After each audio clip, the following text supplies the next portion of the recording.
everyone. Good morning from Tokyo, Japan. I hope you guys had a good day where you are in the States, because in the United States it should be evening right now. And for everyone else around the world, whatever time zone you're in, hi, welcome to day 2 of the M.E.L Rebooted stream.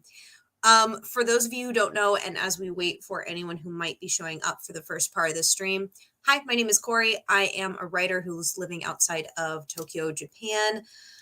I am working on the revision part of my first novel. Well, not my first. I have other novels I've written, but this is the first one I'm trying to do a full revision for to get ready for eventual publication. I am in the drafting for draft 2 phase. So from draft 1 to draft 2, and I am trying to get some good headway for a week of streaming. I started out around the end part of chapter 1. And yesterday I was work all the way through to the mid part of chapter 2. So I'm right now, I believe, in chapter 2, scene 2 currently. So please let me know what you guys are working on for this stream this week and how it's going and what your goal is for now. Hi, Jennifer. Hello, day 2. Nice to see you in here. What is your goal right now for today? Are you going to be working on writing, or are you going to be doing something else? As always, you guys can do whatever task you would like. It doesn't have to be writing. If you're busy with other things, always take care of yourself first and foremost.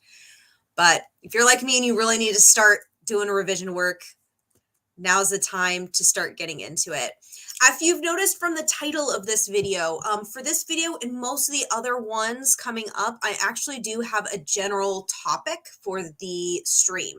So during times where we are not doing a sprint, we are going to kind of talk about that a little bit. We're also going to talk about our projects and what we've gotten done as well. Both things will be talked about. So today's theme is, today's topic is themes.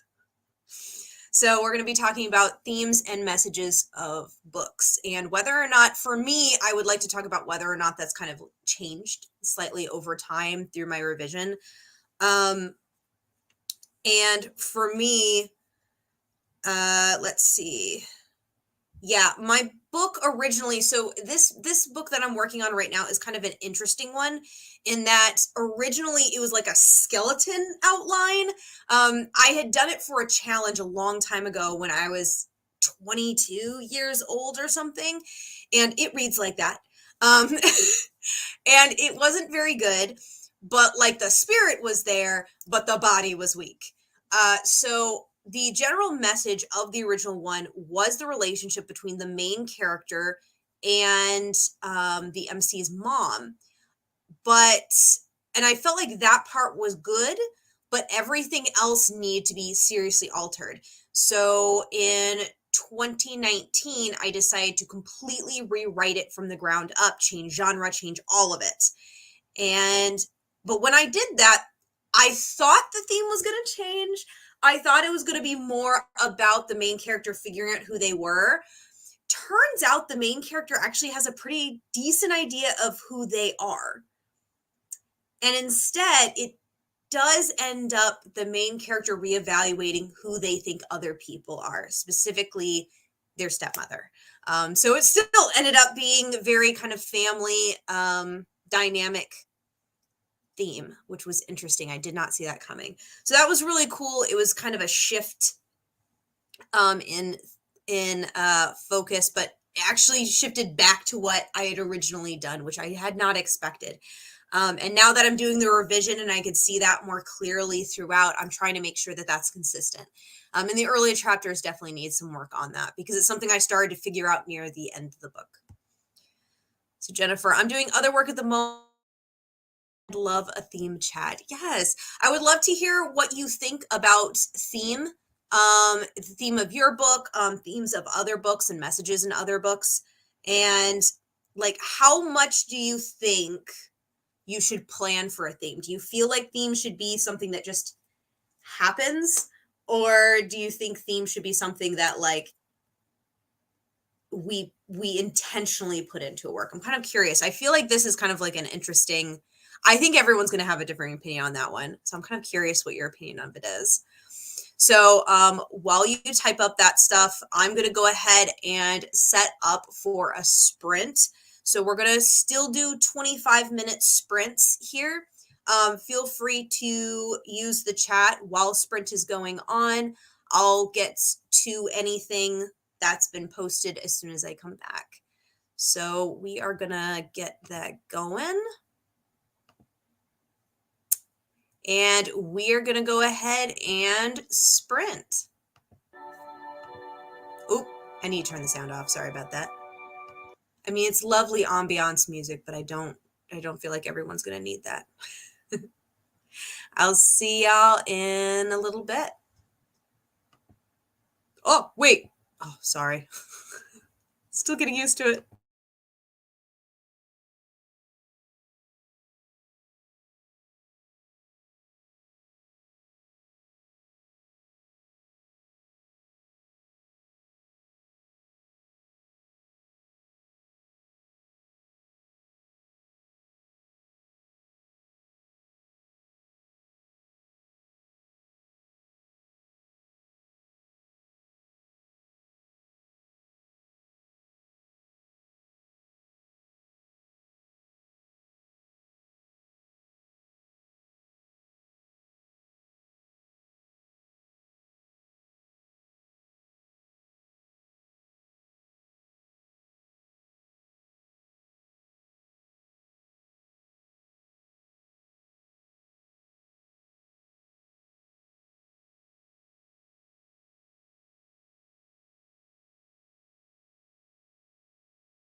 Okay, and we are back.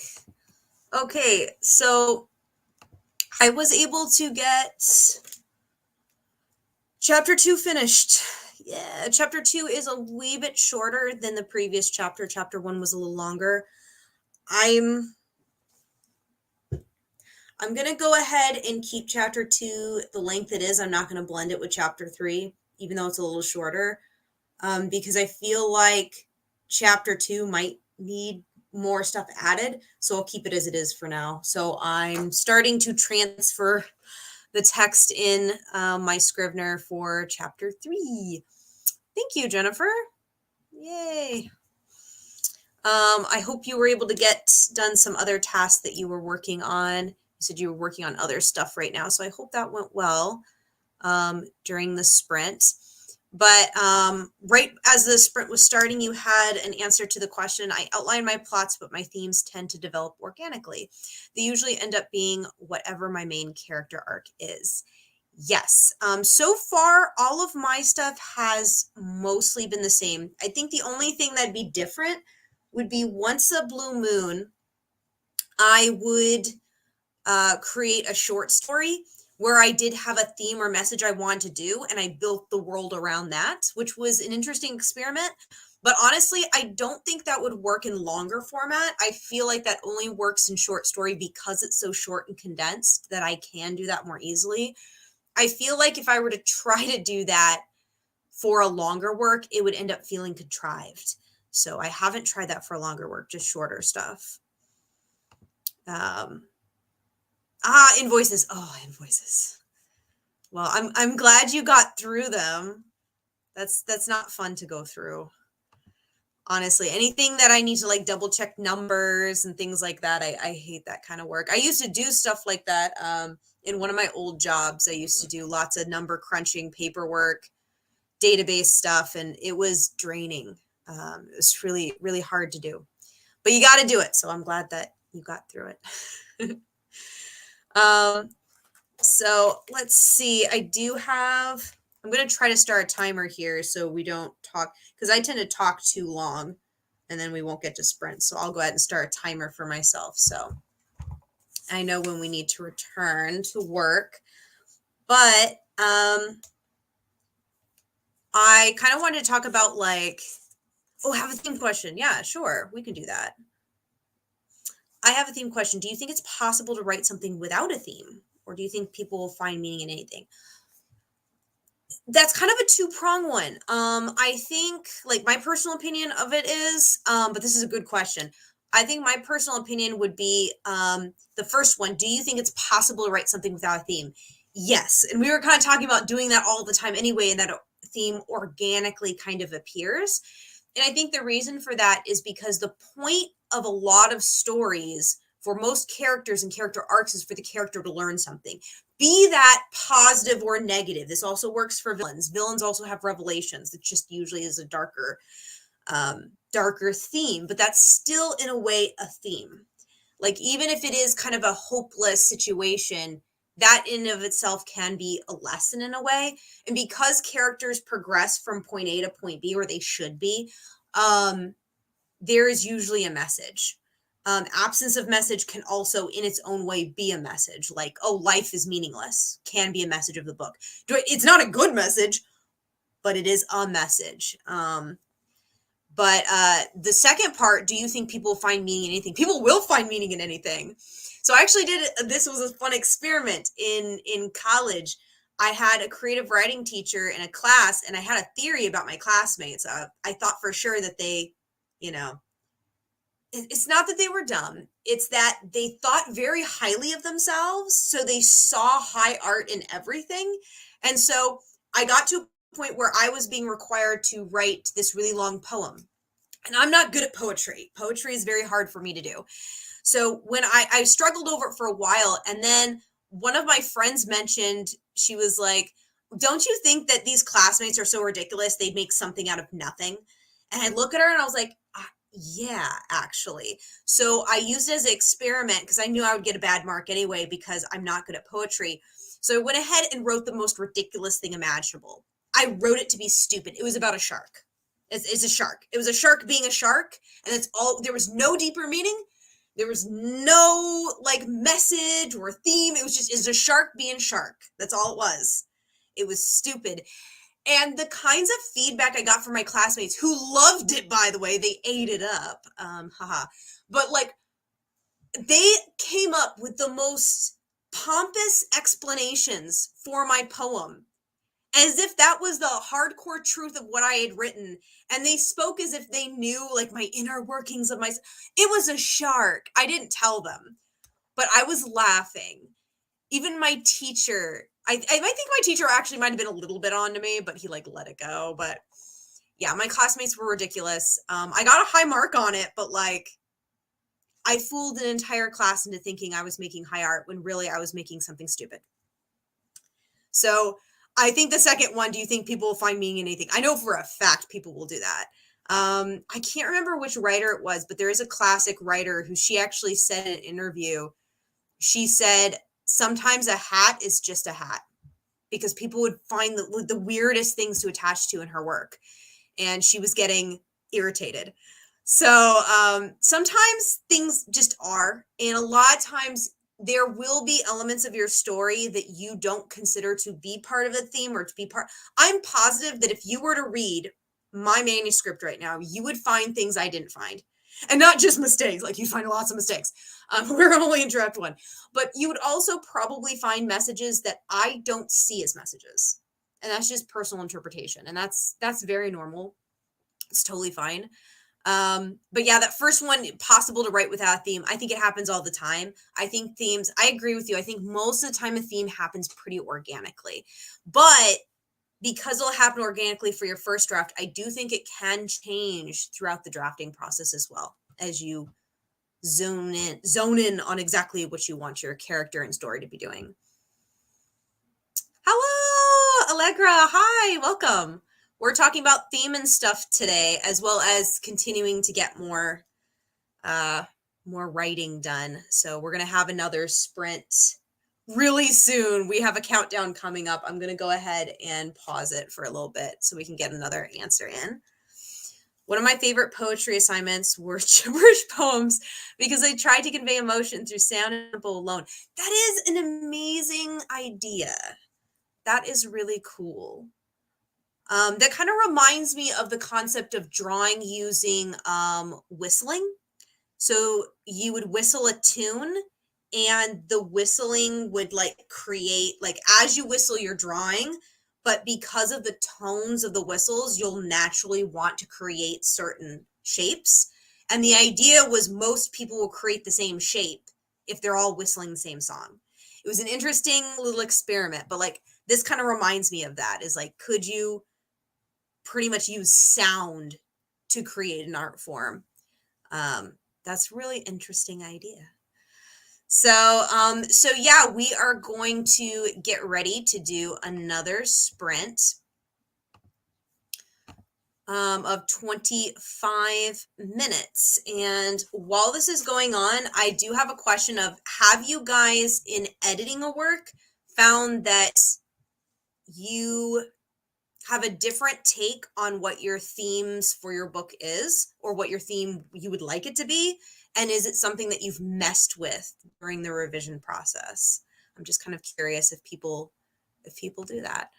So that's a question for chat, and we are going to go ahead and start our next sprint. So I'll see you in 25.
All right, and we are back. Hey guys. We have, let me go ahead and remove the banner real quick. All right. Megan, hi. Hello, welcome. We are having a topic during this stream while we also are productive, topic of themes and whatnot. So I'm curious what you think about theme. Is something you intentionally put in your scripts? Or is it something that organically happens? Do you ever change it during the editing process, which was the most recent question? Um, Allegra went ahead and answered, I never know what my themes are when writing, but one of my beta readers always points it out to me and I roll with it and tighten it up in edits.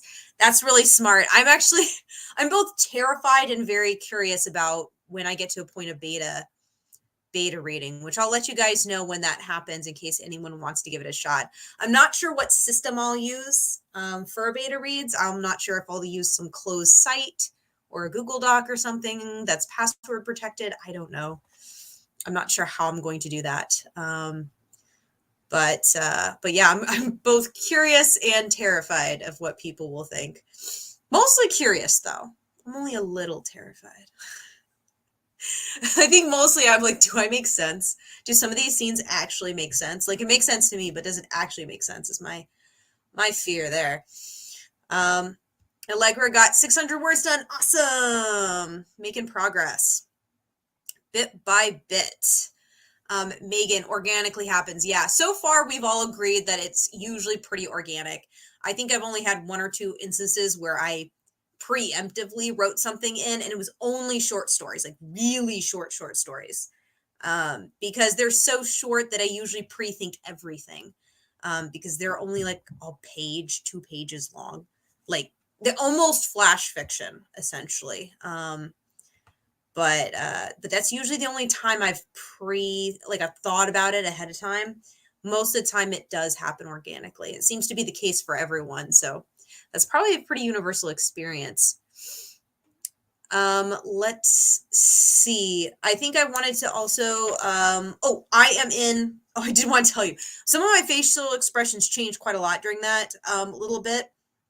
I had to add tension where my main character is being chased by a very, very large, terrifying beast. And initially in the first draft, they're able to get away from it relatively easily, barely an inconvenience. That's a problem. So I had to go in and make it more difficult and dangerous. So that's what I was doing. And I like how it turned out. It's turning out a lot better. And I like the tension that it's created. But it also means that the dynamic between some of the characters has started to shift a little bit in a good way. I actually wanted some of the characters to not trust, because it's still too early for characters to completely trust each other. They've just met, but I feel like it's going to be easier now because they've gone through more of a life-threatening situation earlier on. So I think it'll be, that sounds horrible, but I think it'll turn out good. So it's going. I'm pretty pleased with it overall,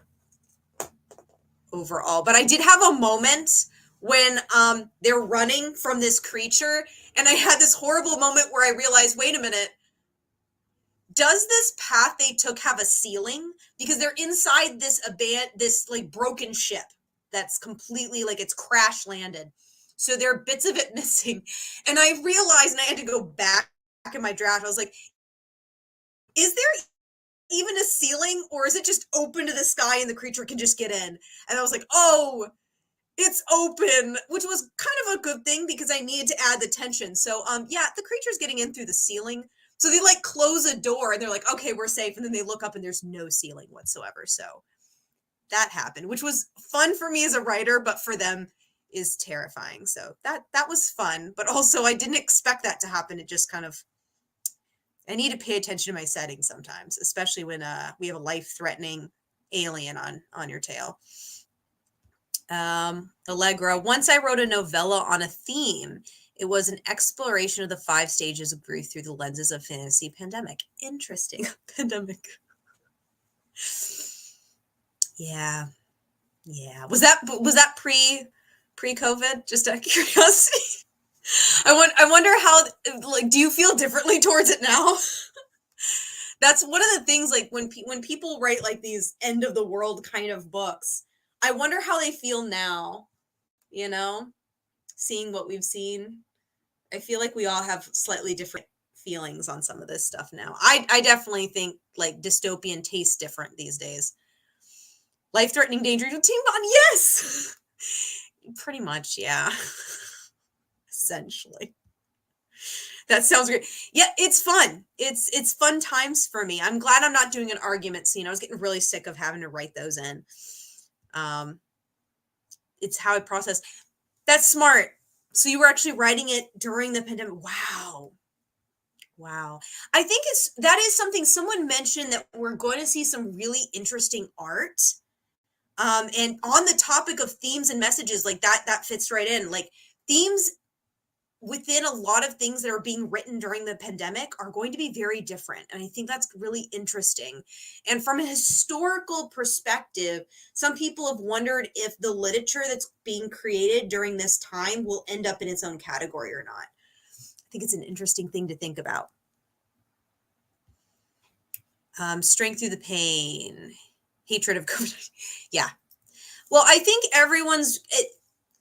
a lot of stuff like this really makes people reevaluate priorities and also reevaluate their own boundary systems, which seem to be major themes for people.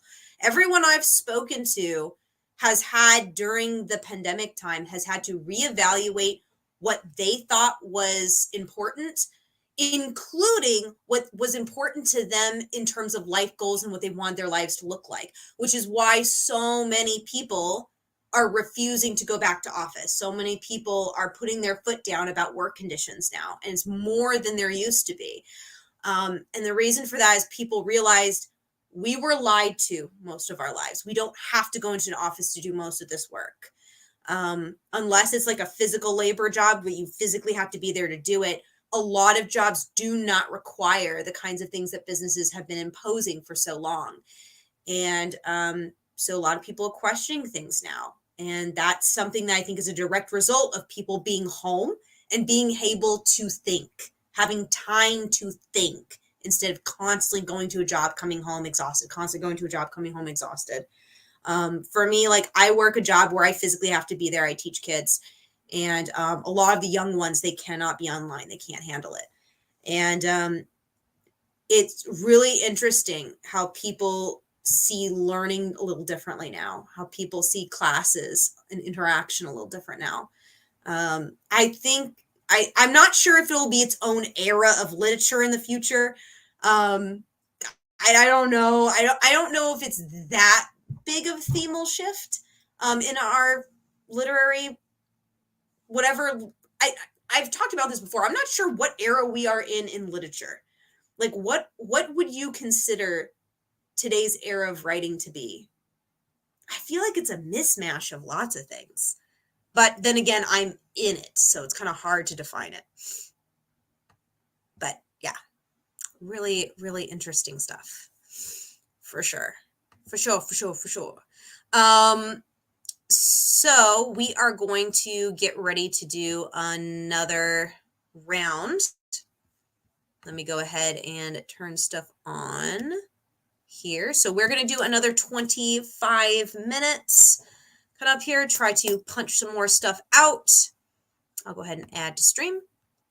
And we will begin. I will see you guys in a little bit. I'll make another chat question in case those of you want to do that. And I will be back in a bit.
Okay. All right. We are back and we do have a little bit of questions. So the chat question I decided to post was, have you ever realized a theme of your work was a direct reflection of something you were emotionally struggling with? So I will go ahead and get rid of that banner for us so we can look at some comments. Oh yeah, and by the way, on the like, what literary era are we in? Megan says it's a mismatch of various genres. That's what I'm thinking. I don't feel like we have an overarching vibe for the time we're in, but Haley might be a better person to talk to about that because Haley has some pretty good theories. But yeah, it's interesting. So as to the question, Allegra, and answer to chat question all the time. I realized most recently that in particular, I was writing one plot line, Lillian's, as my own exploration of guilt and fear regarding having kids. Oh, that's so interesting. See, I'm still in the early parts of book 2, so like I like the very end of the first book. I'll try not to give any spoilers, but the very end of the first book, there's a bit about Lillian and like some of like she's such an interesting character. I don't know what I feel about her yet, which is a good thing. She's an enigma. And I think there was a lot of really good tidbits that were left at the end that I was like, okay, I really want to know more about this character. So I think that's so cool that that's like a direct connection to you and some stuff that you're exploring. That's so interesting because she does seem to have a very complicated view of her own daughter, which I find it very interesting. So that's so cool. Jennifer, not sure if this counts, but when I was working a job I hated, I kept finding reasons to give my characters awful. Now, there are some psychology things that I've seen where your brain, if you went through a horrible thing, like something that was traumatic, and trauma can be anything, by the way. Trauma can be something like just having an especially bad day or something like that can be trauma to your brain because it changes your brain a little bit. So it doesn't have to be this major event. It can be something that some people would consider small, but just hits your brain in the wrong way. So some people are saying that when your brain it has a traumatic event, what will happen is it might fixate on it to try to recreate it. And the reason isn't because it wants you to feel pain, because your brain wants to set it up again so you can overcome it this time. It's why a lot of people have repeat relationships that are bad, like repeating bad relationships, because their brain is intentionally drawn to that again so that they can overcome it this time. But usually it just ends up toxic again. So I wonder if that's like you were fixing on that. You were giving your characters these scenarios because you wanted them to overcome it in a way that you felt you weren't able to kind of give yourself closure in a way, maybe. I don't know. I'm not a psychiatrist, but that's like a very interesting thing. Reading about characters in unfulfilling jobs should be like its own genre. And I'd be an addict. I take great and quiet delight in those kinds of stories. I love the ones where like what was it? There are a couple stories that I like that it's not quite the same thing, but it's along the lines of someone who's does a couple things that are kind of horrible or selfish, and then they're put in the reverse position, so they have to learn from it and become better people because they're put in the situation they put others in. I find those stories really kind of cathartic. Like so because I've always wanted to do that when I've had like these horrible interactions with customers, because I work customer service. I feel like most of us probably did at some point in our lives when I was younger, and I had some really horrible experiences. And there were times when I just want, like in my mind, I was just wanting to be like, I would love to swap places with you so you could feel what this feels like right now. Because I don't think you would do this to me if you knew how painful this was. I like to believe that if people knew, they would stop. But I don't think that's actually true. People respond to pain differently, but I like to think that people could learn. But yeah, I think one of my favorite Jane Austens, actually, because I like her writing. I think it's wittier than people give it credit for, but My favorite one is actually Emma, which a lot of people hate. And it's interesting why people hate it. People usually hate it because Emma is kind of like a stuck-up character and stuff like that. But that's the point. She intentionally wrote the character to be that way initially. And that character has to learn the hard way that she's not as good as she thought she was. And she has to reevaluate who she is as a person. And she wrote in a letter, she wrote that I don't think anyone will like this character very much because she's very much like me. And I think that's why I like Emma so much. It's very much realizing that you are flawed and that you're going to have to face that. And I like how brutal it can be, especially near the end for that character. But I can understand why people wouldn't like it too. Like I get both sides. All right.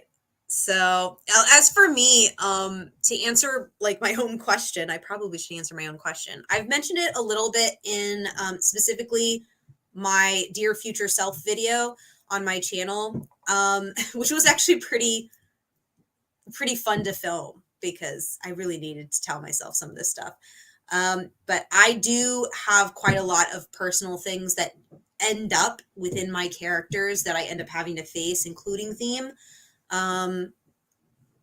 My relationship to certain family members, my relationship to some of my friends, sometimes show up as some of the themes. In this book in particular, the theme of trust is one that's kind of hard for me.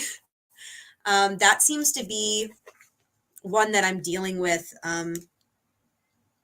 Also, the pain of realizing someone is something that, like, I had assumed someone was one way because, I don't know, I just assumed that. And then finding out they're very much not that. And I have to come to terms with the reality of who that person is, for good or bad, and how painful that can be. Even though it's really my fault because I had made an assumption about who a person was. But that, like, coming to terms with that, seeing a person in their full extent of who they are versus just the better version of them that you try to imagine. I think we all kind of put some people on pedestals only to realize that those people are definitely not deserving of that pedestal. Not that that's always a bad thing. Sometimes it's just people are human and we shouldn't be putting humans on pedestals. So that's kind of what I've been dealing with some of the themes in this one. There's a lot of acceptance of the reality that these characters have to face at the very end of this book. And I realized while I was writing that I was also going through that in my own therapy. So it was kind of interesting. So yeah, I think we are going to try another one because that's what we're here for. Another 25-minute-er. We're getting along in the time. I hope you guys are getting some stuff done. I definitely am. We got away from the beast, although there was an injury sustained that I'm going to have to take care of with my main character because of course there's an injury. Nothing comes for free. But it was a small injury. It's not that big of a deal. But maybe he'll get infected. I shouldn't be joyful about that, but it's an idea. I do need to drop the character unconscious for a bit so that they drop into another dimension. So I think they're going to get a fever. It's all working out well, but, not for the character, but definitely for me. So let's go ahead and do another 25-minute and see where the fever takes my main character, shall we? Let's go ahead and add this to stream and get her going. See y'all in a bit. And as always, I will try to put a question for chat for y'all.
got really lost in the sauce there for a little bit.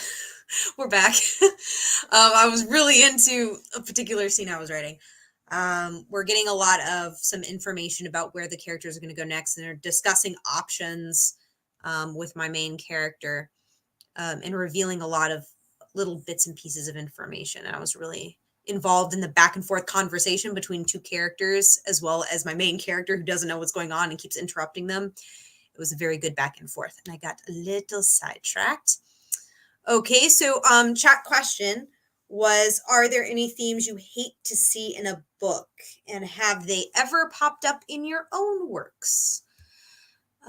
So like for me, I think there are any themes I hate to see.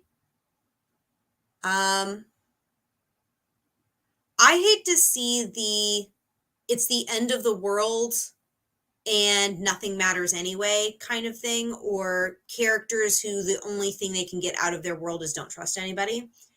Like, I look like I'm like a very dark individual, but I don't like ending with no hope. That actually really bugs me about books that end with no hope. There was one that was popular a while back in YA called Fangs or something like that. I hated that book. Deeply hated that book.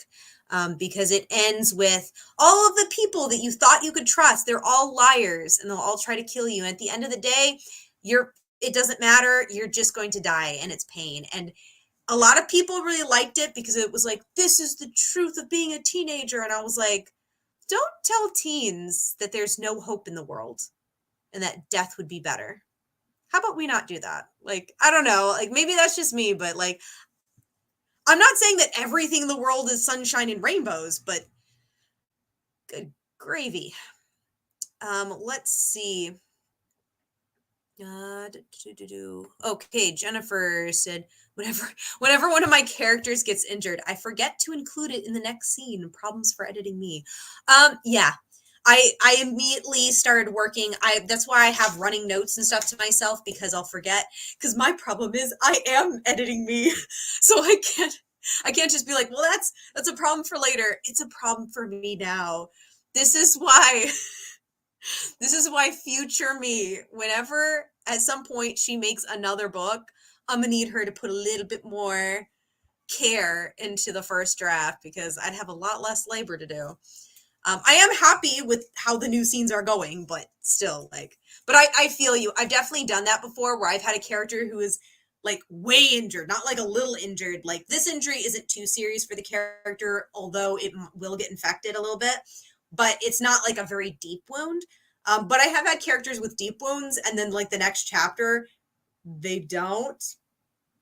Embarrassing. So I've been there for sure. Jennifer, I'm sure there are themes I hate, but I'm blanking on them right now. Yeah, yeah, the only thing I can think of is the really depressive, like, there's no hope. You know, that sad ending for the sake of having a sad ending because they think it's artistic.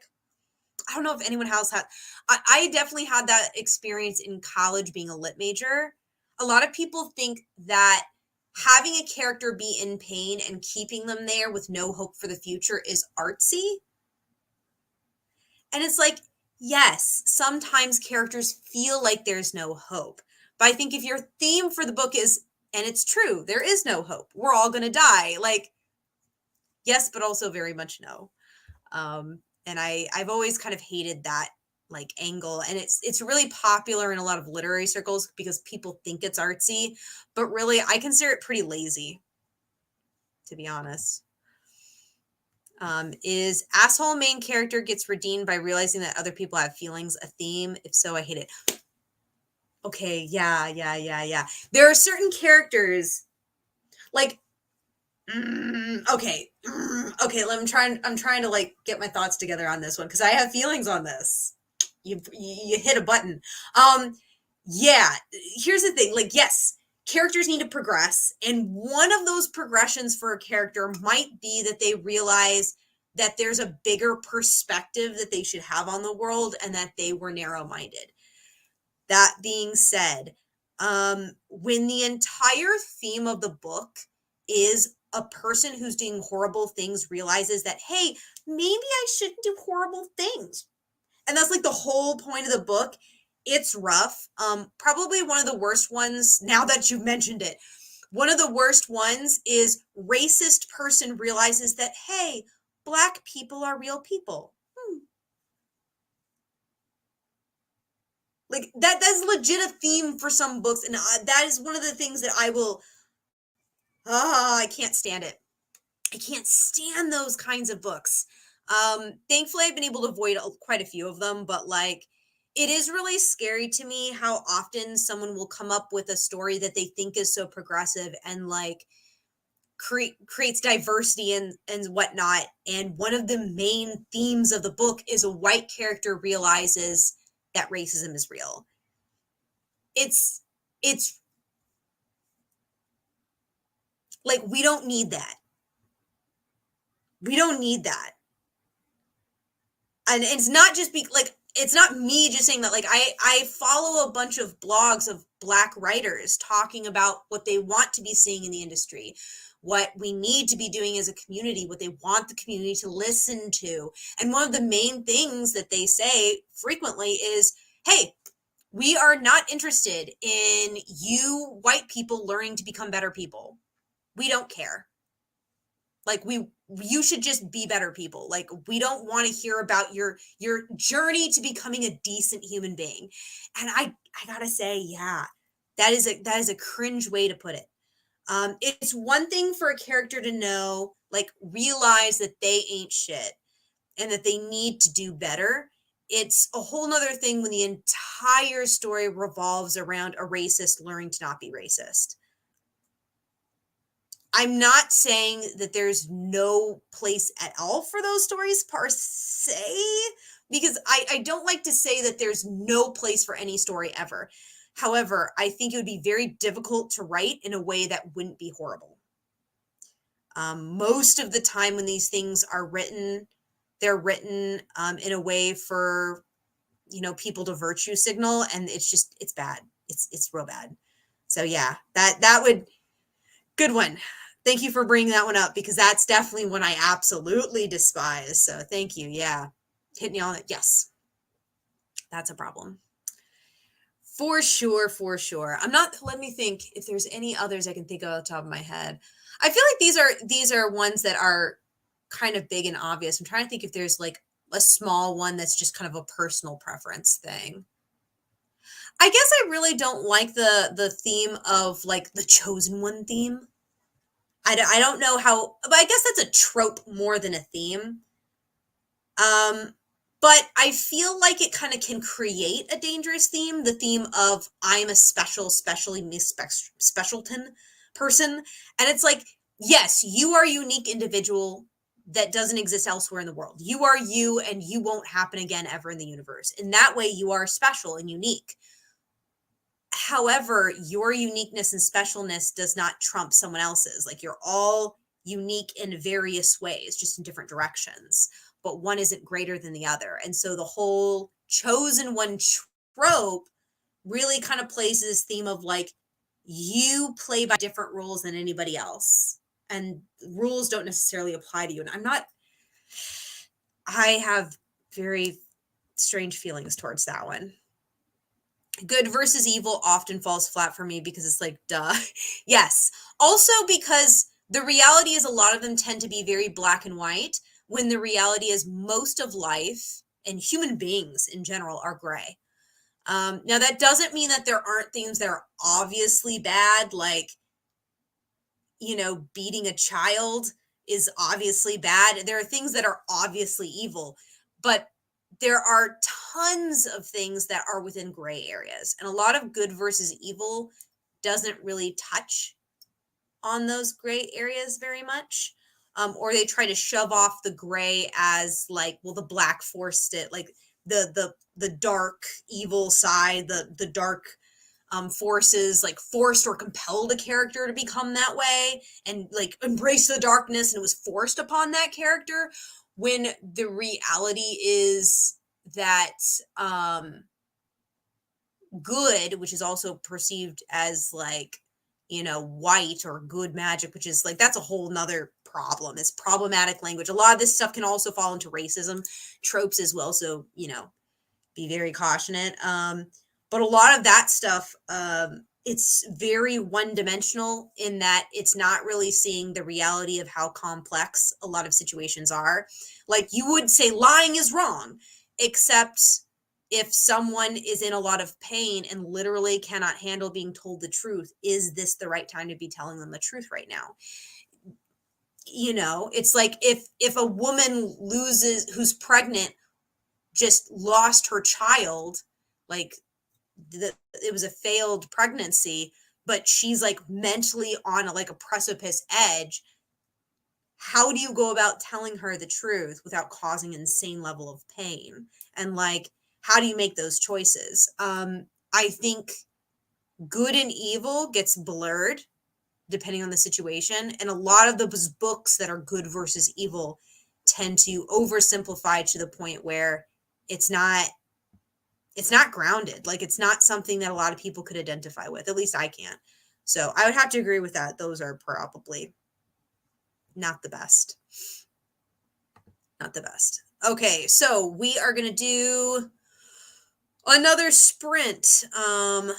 Let's see. Let me pull it up. There we go. And we're going to do another one, another sprint of 25. And as always, I will try to create a question for the chat while we're gone. So let's go in 5, 4, 3, 2, 1.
Okay, alrighty, we are back. So question for chat was, do you feel like themes should be moral lessons or even touch on morality at all? And I'll go ahead and turn that banner off so we can see comments and such. So hi, RA, Slides in Chat, afternoon people. Afternoon? Oh, well, I guess it is afternoon, actually. It is afternoon for me. It's almost noon here in Japan. What time zone are you in? But yes, nice to see you here. What you working on today? It's okay if you're not working on anything in particular at all. That's okay too.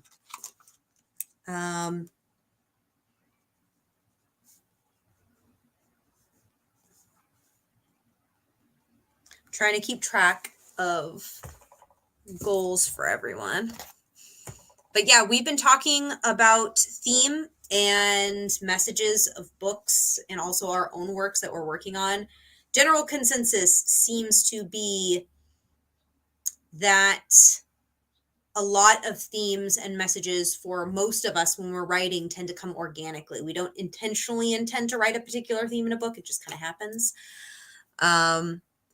But yeah, that seems to be a general consensus for most things. Oh, I missed one. Australia, so a little ahead. Hey, so you're over on closer to my time zone. That's cool. Working on edits for sci-fi. About a third through. Awesome. Sci-fi edits.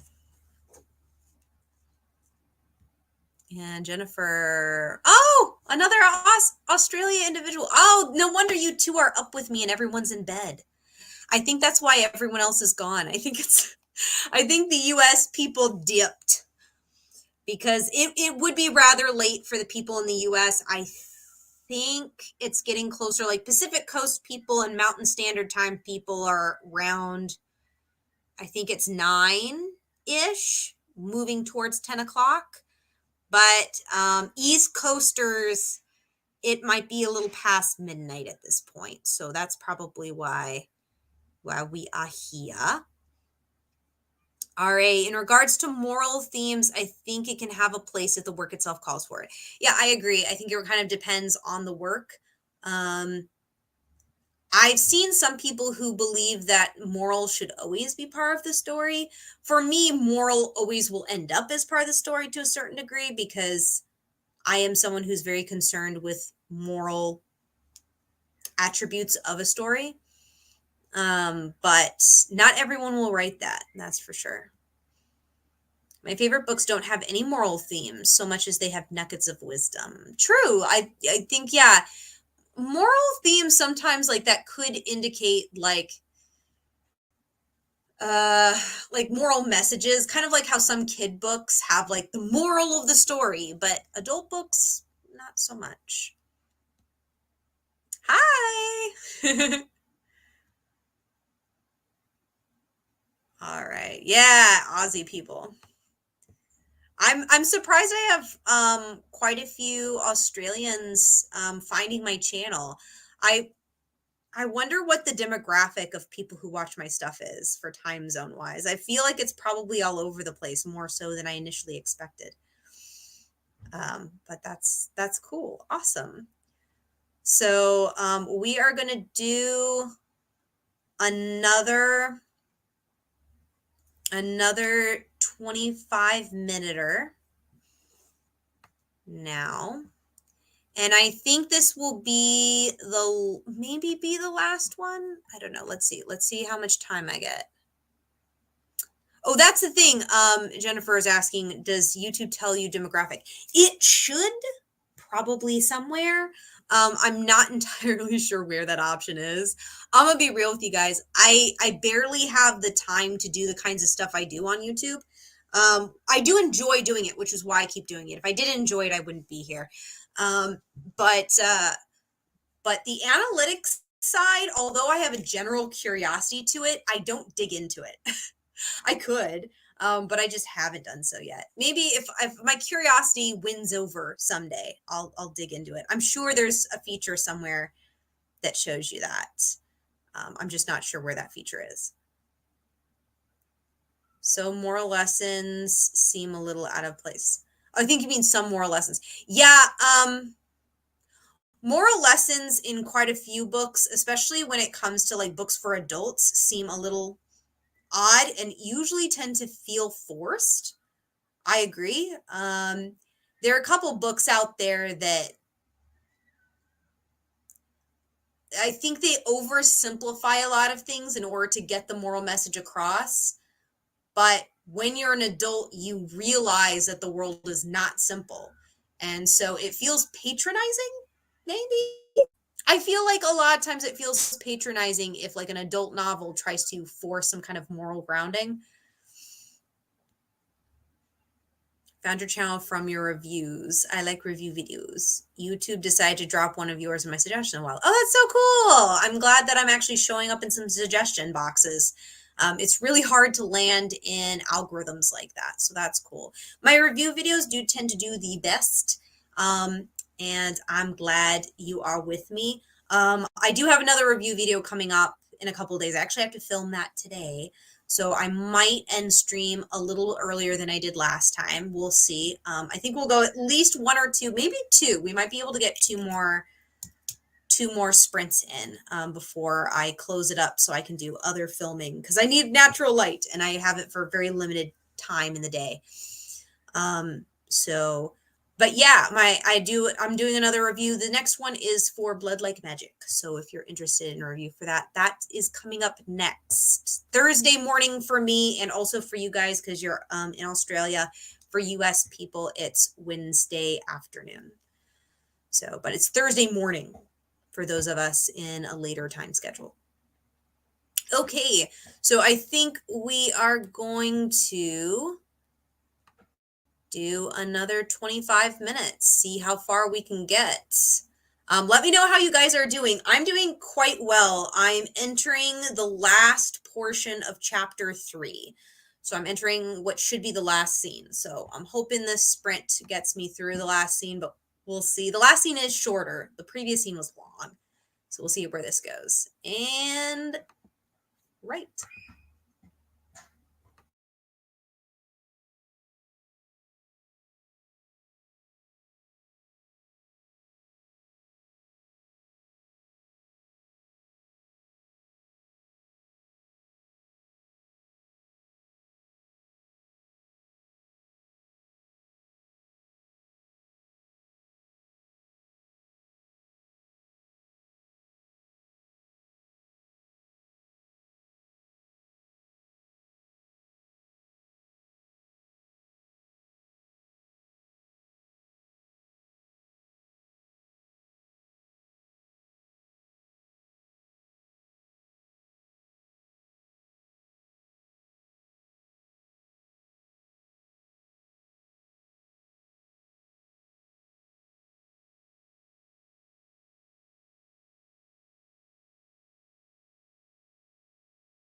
All right, and we're back. And I think this will be the last one because I'm really, really, really hungry.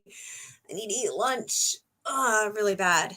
And I'm going to need to do some filming for videos and stuff for this week. So I think I might end a tidbit early for this stream, just so I can get some stuff done while I still have daylight hours at my command. But how is your project going? And what was do you have a goal for this entire week, or are you just popping in and out? That's totally fine too. I think I saw, RA said that I'm on page 32 of 86. Need a coffee. Yeah, that's a lot of pages. That's a lot of pages to go over, for sure. For sure. I'm feeling, yeah, I'm doing okay. I just started chapter 4, which used to be chapter 5, but now it's chapter 4 because some things got shifted around. So technically I'm into chapter 5 material right now, but it's listed in the new project as chapter 4 because I did some splicing together. Oh, Haley, I'm headed to bed right now, but saw you were live and just wanted to say hi and good luck. Yeah, like we're actually just closing down right now because I am very hungry and I need to eat and do some filming. But hi, I hope you're doing well. Did you pack? Did you pack for your trip? I hope you packed. Our RA says, got food, got coffee, fixed a page. Yes, one bit at a time. Fixing a novella. My novella is triple that. Okay. Wow. So triple 80, is it triple 86 pages? 86 times 3? That's a decent chunk. I don't do goals. I have 2 babies under 3 years old. I have a wish list that I work on whenever I can. Yeah. Do what you can. Do what you can and see how far you get, essentially. Yeah. Haley, eating is important. I got most of my packing done tonight. Yes. But then I had to unpack and pack again because I packed. Been there. Been there. One of my friends who used to travel a lot internationally, she showed me how to roll things really, really tight. It's so weird because I would think like having things folded flat would be better, but actually you can get more packed if you roll it, interestingly enough. So I usually do that. I've also used those things that you push the air out and it compresses in order to get more per luggage. I will say, well, it will take up less room. It will weigh more because there's more mass to it. So be wary of that if you have weight limits on luggage. So I still have to do my backpack and double check in the morning. Still got to figure out how to fit my shoes. I just wore shoes. I wore the bulkiest shoes I had. And then I had like one pair of like formal shoes that were put into luggage for Japan. But yeah, I don't know. I guess it depends on how bulky your shoes are. Like if you want to take boots, I would wear the boots. Maybe. I rolled the first time and second time I didn't. I will probably need to redo again tomorrow to get shoes in. Roll those clothes and cram around them. Cram solids. Yeah. And delicates, I tend to roll inside the clothes. I rarely have them, but like if I want to bring a perfume vial, for example, I usually roll it in between the clothes so that it's got padding. I try not to think too hard about what'll happen if it breaks and all the clothes are just drenched in perfume, but it's never happened before because there's so much padding from the clothing. So it's usually fine. I just have to remember it's there so when I'm unpacking, I don't just whoosh, and then the perfume goes flying. I don't wear perfume very often, but sometimes I'll travel with it. I did a lot of cramming. Yeah. I feel like with flights, it's a little more stressful too, because you want to make sure that anything that you need to pull out when you go through like security can easily be pulled out too. So you need to keep certain things at the forefront. More to do. Yeah, sounds like me. Plan plan for everything, or try to. Anyway, that was really cool. Thank you guys for hanging out with me while I got some stuff done. I'm pretty happy with the progress. I started this at the very beginning of, actually, I started this at the tail end of chapter 2, and now I'm at the beginning of editing chapter 4. So I finished chapter 2, I finished all of editing chapter 3, and so now I'm starting chapter 4 edits. So I'm pretty happy with the progress so far. It's only day 2, and I'm already getting some good progress going. So I'm very happy with the rewrite so far. With the revision rewrite, there are certain scenes that were rewritten and other parts aren't, so I'm not sure if you really call it rewrite. Sort of. It's draft 2. Draft 2 is already looking way better than draft 1, so I am pleased with it so far. Very much so. Delicates, but I also knit. Oh, yeah. Knitting supplies. Have you ever had problems with knitting needles going through, or are they usually pretty chill with those? How to pack sheets and pillow and towels.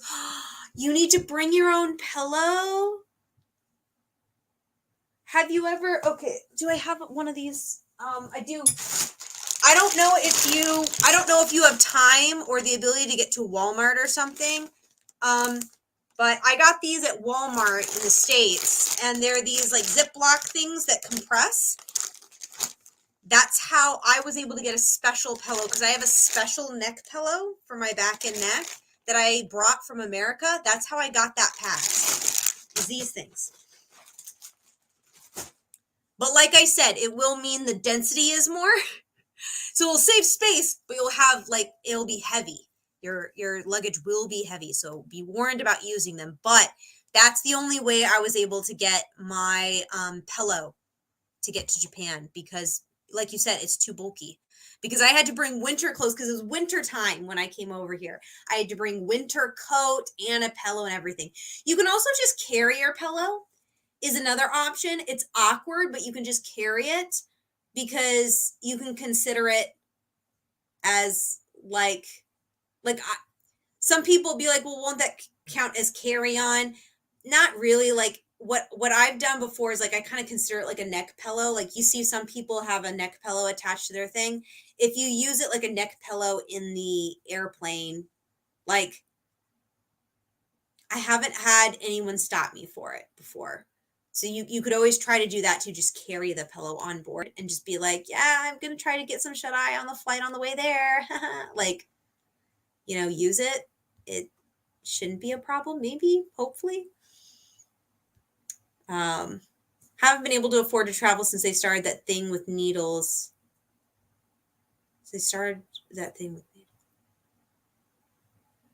Some friends are tricking interchangeable needles off me. Oh, like unscrewing them, maybe? Maybe there are some that can come unhooked. I'm not sure. Interchangeable needles, pencil cases. Huh, interesting. Haley, I might try carry then. I'll mess around with it tomorrow. Yeah. Yeah, you might be able to do that. I would usually wear layers too. Another trick, it is not comfortable for the flight. The flight will be uncomfortable, but again, I was traveling in winter. I needed winter clothing, so I wore it. And then what happened is once we were in the air, I took some of it off. Again, it's awkward. It's not fun, but it worked. They couldn't deny me getting on. So I went on wearing 3 layers of clothes. Not a fun experience, but it worked. It got clothing here to Japan. It worked out. I was just overheated, but it worked. Yes, you can get needle sets where you can take the needles off. Oh, that's cool. That's cool. I guess that makes sense. It's the year 2020. We should have stuff like that. I just never thought of it before. I plan on lots of layers. Yeah. Yeah. Hopefully it won't be too cold over there. It's hard to say, because sometimes Colorado can get pretty cold even at this time of year, but it depends on where exactly you are. I think you're near the base of a mountain, you said, so it might be cold.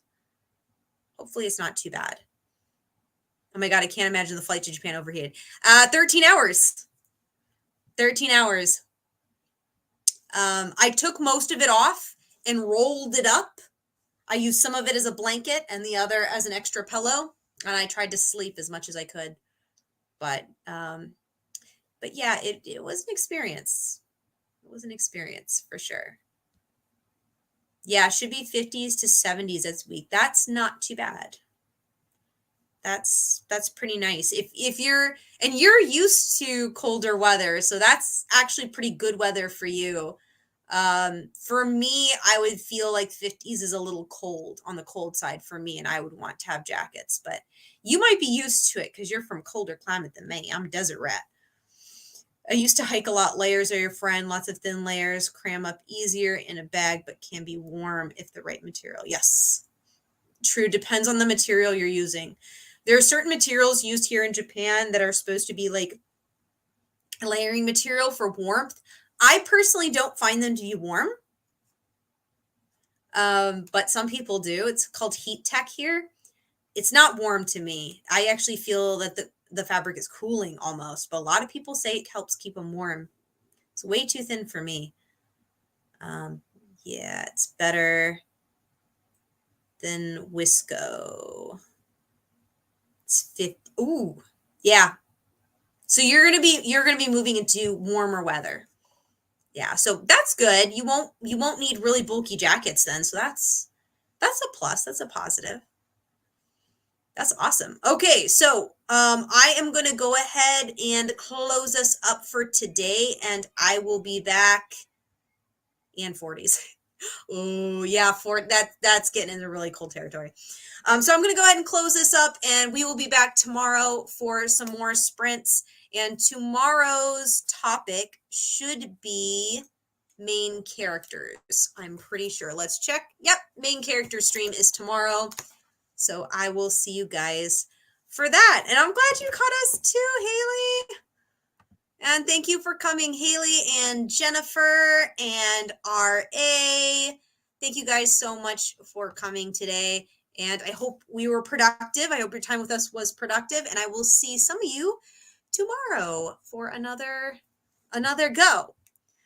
Yes, everyone remember to like the video and subscribe if you haven't already. And I will see you tomorrow morning or evening, depending on your time zone. Get some rest, you guys. Bye. Oh, wait. No, I got it. Bye.